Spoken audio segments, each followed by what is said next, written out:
The city of tomorrow, how will it look like? Yvonne from London sorted it out. Like most people, I've been working from home for nearly a year now, and I'm really looking forward to getting back to the city. However, many people think the cities will be very different from today, and not just due to COVID. In the future, we might be living in smart cities or future cities. And that's what I'm going to be talking about with Brendan Fitzgibbon from Visa, an expert in smart cities. Hi Brendan, how are you? Hi Yvonne, I'm doing very well. Good. Thanks for joining us today from San Francisco. Oh, it's my pleasure. I'm really looking forward to the discussion. I often hear the term smart cities or future cities. Can you just elaborate a bit on what that actually means? There's a number of terms that all mean the same thing.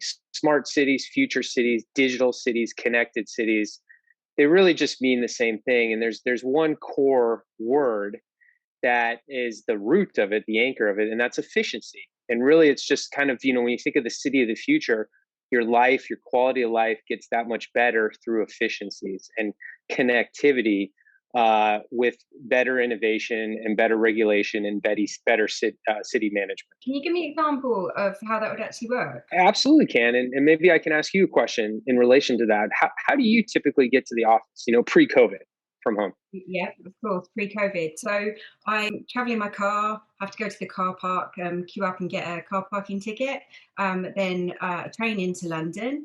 And at the other end, I have a short walk over to the office and grab my coffee on the way in, usually with a large queue to wait for a coffee. Interesting. So you're not alone. There are millions and millions of workers around the world that do the exact same thing and have a very similar experience. And I bet you find a number of inefficiencies in that route to work. Getting into the car on your way to work, waiting in line to get into the car park, waiting for the train, waiting for your cup of coffee. Cities of the future are going to predict that behavior and be able to enable a much more efficient experience so that maybe you can take an autonomous vehicle or an e-scooter to the train station rather than your car. And then on the flip side, once you get off the train, and maybe pick up your coffee, and that coffee will be waiting for you. I like that idea, especially the idea of the coffee. So financial services, how does that integrate with that concept you just described? Financial services and maybe even payments specifically is a really fascinating aspect of modern connected cities. And so with smart cities, it's in payments specifically, the purpose is to streamline the throughput.